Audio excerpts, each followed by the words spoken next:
जय माता की दोस्तों, माता रानी की कृपा पर आपके पूरे परिवार सदा और सर्वदा बनी रहे। दोस्तों, आपका स्वागत है अपने channel my lovely home and garden में। रविवार के दिन यह व्रत आने के कारण इसे रवि प्रदोष व्रत कहा जाता है। दोस्तों, आज हम लोग जानेंगे रवि प्रदोष व्रत की कथा। प्रदोष व्रत हर महीने के दोनों पक्षों की त्रयोदशी तिथि को रखा जाता है। एक समय सर्व प्राणियों के हितार्थ परम पावन भागीरथी के तट पर ऋषि समाज द्वारा विशाल गोष्ठी का आयोजन किया गया। इस सभा में व्यास जी के परम शिष्य पुराणवेत्ता सूत जी महाराज हरि कीर्तन करते हुए पधारे। सूत जी को आते हुए देखकर शौनक आदि 88,000 ऋषि मुनियों ने खड़े होकर दंडवत प्रणाम किया। महाज्ञानी सूत जी ने भक्ति भाव से ऋषियों को हृदय से लगाया तथा आशीर्वाद दिया। विद्वान ऋषिगण और सब शिष्य आसनों पर विराजमान हो गए। शौनक आदि ऋषि ने पूछा, हे पूज्यवर महात्मा ने कृपया यह बताने का कष्ट करें कि मंगलप्रद कष्ट निवारक यह व्रत सबसे पहले किसने किया और उसे क्या फल प्राप्त हुआ।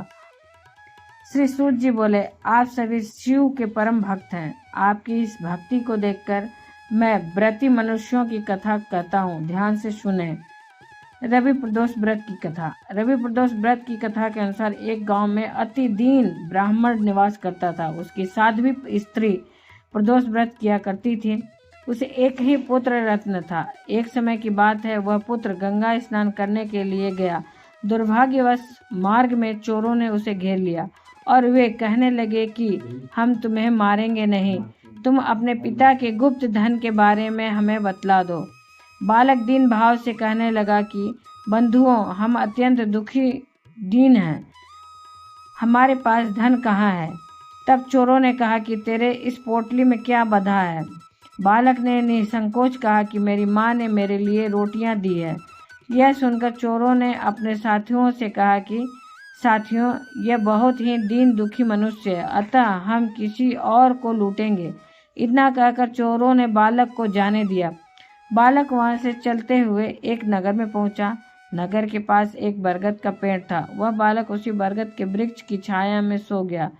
उसी समय उस नगर के सिपाही चोरों को खोजते हुए उस बरगद के वृक्ष के पास पहुंचे और बालक को चोर समझकर बंदी बना लिया।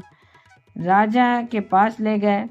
राजा ने उसे कारावास में बंद करने का आदेश दिया। ब्राह्मण का लड़का जब घर नहीं लौटा तब उसे अपने पुत्र की बड़ी चिंता हुई। अगले दिन प्रदोष व्रत था। ब्राह्मणी ने प्रदोष व्रत किया और भगवान शंकर से मन ही मन अपने पुत्र की कुशलता की प्रार्थना करने लगी। भगवान शंकर ने उस ब्राह्मणी की प्रार्थना स्वीकार कर ली। उसी रात भगवान शंकर ने उस राजा को स्वप्न में आदेश दिया कि वह बालक चोर नहीं है, उसे प्रातः काल छोड़ दें, अन्यथा उसका सारा राज्य वैभव नष्ट हो जाएगा। प्रातःकाल राजा ने शिव जी के आज्ञा अनुसार उस बालक को कारावास से मुक्त करा दिया। बालक ने अपनी सारी कहानी राजा को सुनाई। सारा वृत्तांत सुनकर राजा ने अपने सिपाहियों को उस बालक के घर भेजा और उसके माता पिता को राज दरबार में बुलाया। उसके माता पिता बहुत ही भयभीत थे।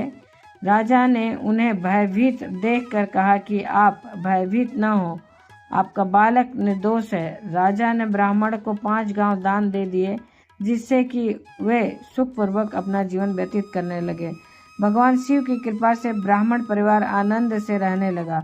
अतः जो मनुष्य रवि प्रदोष व्रत को करता है वह सुखपूर्वक और निरोगी होकर अपना पूर्ण जीवन व्यतीत करता है तथा उसके जीवन में खुशहाली आती है।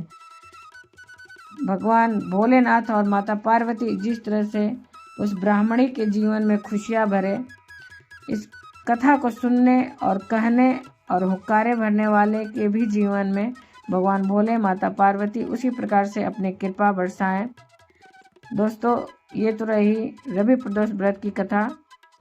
इससे पहले मेरे वीडियो में पूजा विधि और उसके बाद मुहूर्त, प्रदोष काल का समय, साथ ही कुछ खास उपायों के बारे में बताया गया है, आप वहां से देख सकते हैं। उम्मीद करते हैं इस वीडियो की जानकारी आपको अच्छी और उपयोगी लगी होगी। अगर अच्छी और उपयोगी लगी तो लाइक अवश्य ही करें, मेरे चैनल को सब्सक्राइब करें, बेल नोटिफिकेशन अवश्य दबाएं, जिससे आने वाले वीडियो आपको समय से प्राप्त हो सके। दोस्तों, फिर मिलते हैं एक नई जानकारी के साथ नए वीडियो में। तब तक के लिए जय माता की, माता रानी की कृपा और आपके पूरे परिवार सदा और सर्वदा बनी रहे दोस्तों। धन्यवाद दोस्तों।